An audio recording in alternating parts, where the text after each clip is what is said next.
नमस्कार दोस्तों, हमने 5वीं कक्षा में एक कहानी पढ़ी थी जिसका शीर्षक था अंधेरी नगरी चौपट राजा, टका शेर भाजी टका शेर खासा।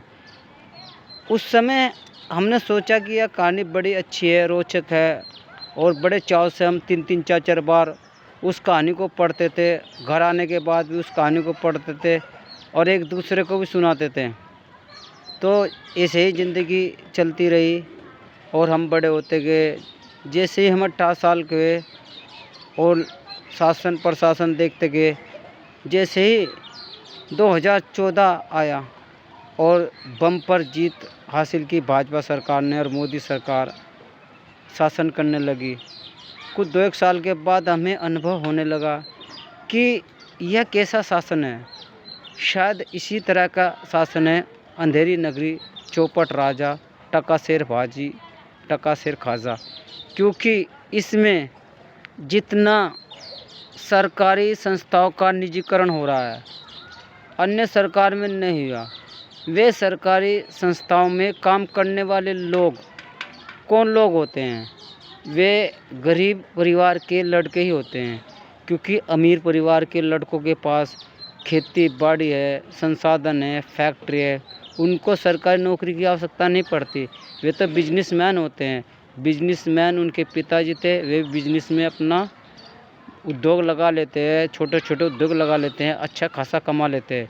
किंतु जैसे ये छोटे छोटे लोग होते हैं, ये तो सरकारी पढ़ लिख कर सरकारी नौकरी की तैयारी करते हैं और सरकारी नौकरी लग जाए तो इनके जीवन सुखमय हो जाता है, अच्छा जीवन बीतने लगता है।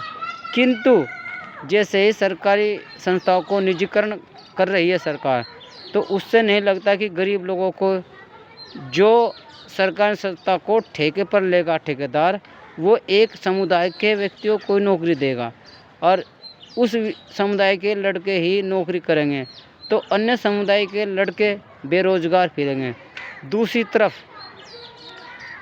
इस सरकार ने इतनी बेरोज़गारी फैला दी कि हर घर में एक पढ़ा लिखा आदमी बेरोज़गार बैठा है।